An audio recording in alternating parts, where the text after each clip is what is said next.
Demonic Angel. Today I want to talk to you about a taboo and widely misunderstood subject today, Skinwalkers.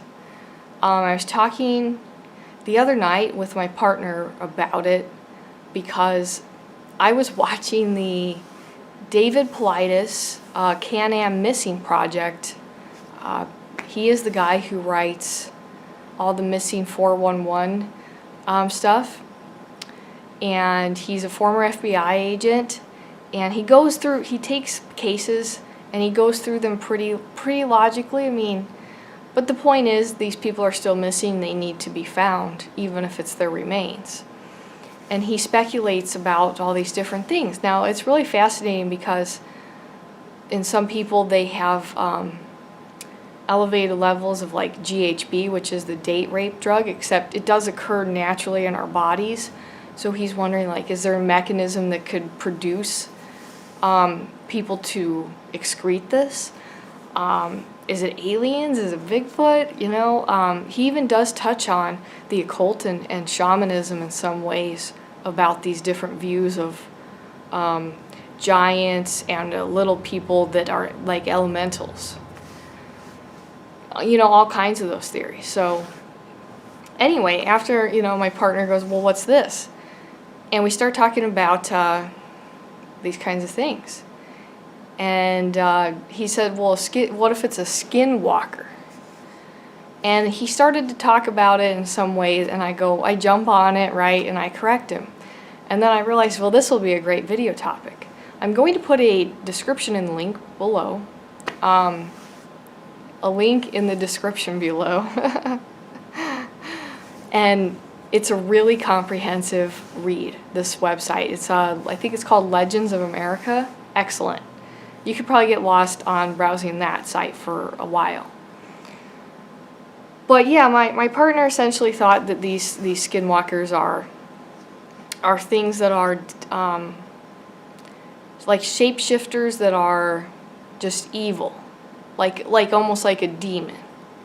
And I was like, no, that's not what it is.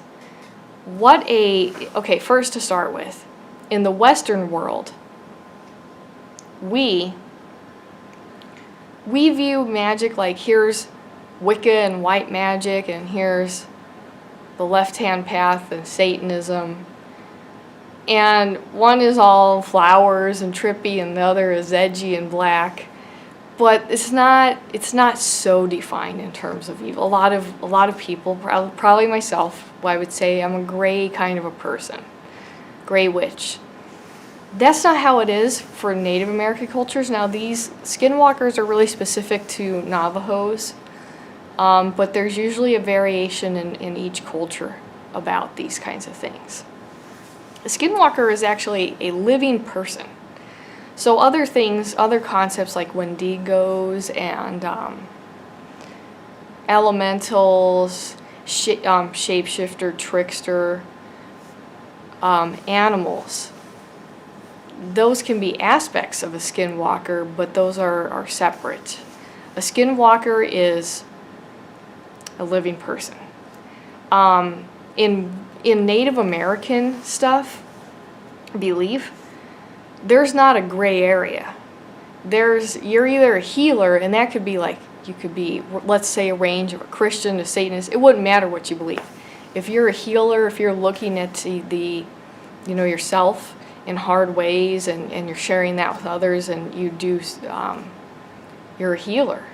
They do sings and chants. There's that.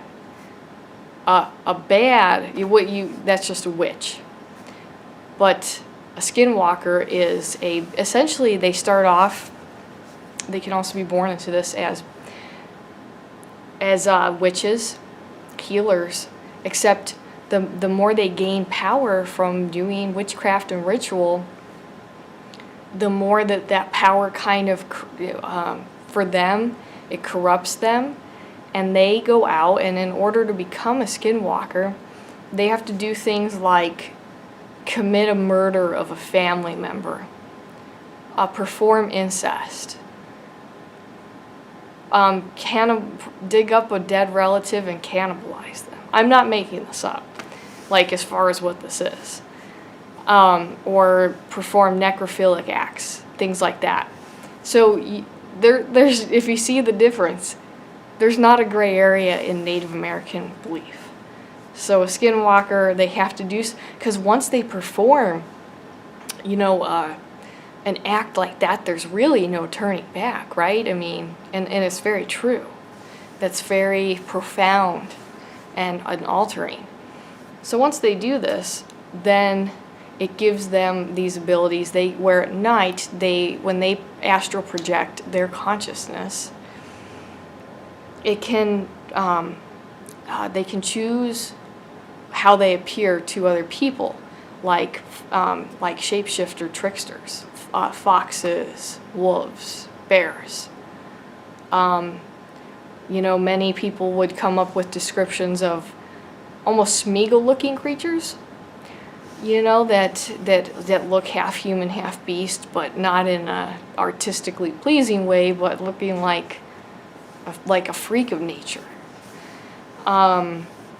That's what they do, and this is so that they can scare more people and get their energy. Now they're always out there trying to gather things like people's hair, their possessions, to gain power over a certain person.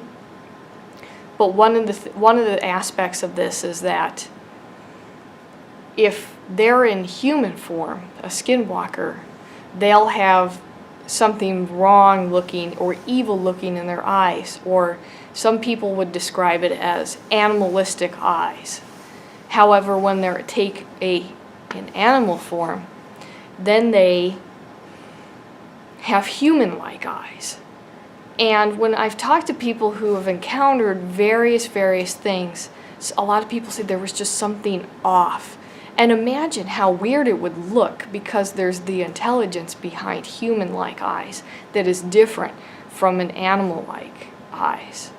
How weird it would look if those were kind of reversed. And it's that. So it's just, I think that people perceive it as something is wrong with that. This power corrupts them. So they start out as healers. They can initiate other people into skinwalker stuff. So basically it's the idea of church or thelema, ceremonial magic gatherings to harness mass energy. And their purpose is just harm. They're kind of these agents of revenge and that kind of an idea of when the things that have been done to Native Americans, when they have been disrespected, a lot of them, and it's very effective, are taking control of the revenge. Now, most healers who are Native Americans want to, see past differences, integrate, and as far as we're just all human. But some of the people, not just skinwalkers, but they want revenge, and that's kind of how they curse land, they curse people who have harmed them.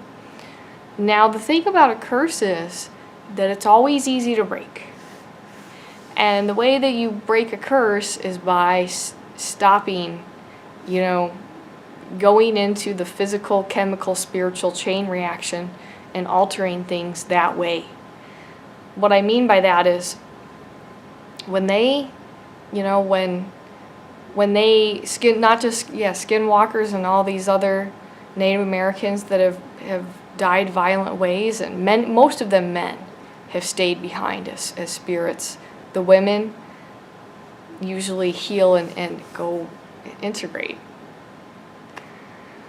But they want this, this whole aspect of revenge. However, there's nothing that needs to be done. when we as a society just eat bad things and don't think about them, when we don't promote thinking anymore, when we don't promote tolerance, and this is the collective unconsciousness, that is the curse in action itself, okay? So if you are severed from the natural lack of enzymes and your body's pH is off and that kind of stuff, and all you read is bad news and garbage, that's how you dream the curse forward. That's just, and they knew, it's not like they were gonna we're gonna get revenge right now. They're waiting for this process in many ways, because they understand that being severed from our primal earth, the more we sever and ourselves and hurt Mother Nature, the worse we will get as a species. The more addictions, the more insanity. It's a very bad fate. But we can choose to change it. And that's the healing. So curses are never, specifically like these kinds of curses. I'm not talking so much about personal curses. They're easy to break. But skinwalkers are a big part of this energy that roams the land. This is through a living person. This benefits them. They continue to feed off greed. They often live to be really old, or they'll do things like change. Once they were a man, and then they present, because in Native American culture it's not so looked down upon or even studied, then they'll change into presenting themselves as a woman. And that's not has anything to do with being gay or not gay. It's just that they're always changing. Sometimes they'll look old, sometimes they'll look young, and they have that quality of not a solid identity, but in this really supernatural kind of way. So you definitely do not want to be a skinwalker. Not at all. Because of course, the more, haunted that you would become from being that way, that is your own consciousness's fate, and is only harming that person who chooses to be that in that way. So, but healers on this side, skinwalkers on that side, and they're living people. So I just thought I'd throw that out there for you guys. I'll see you later.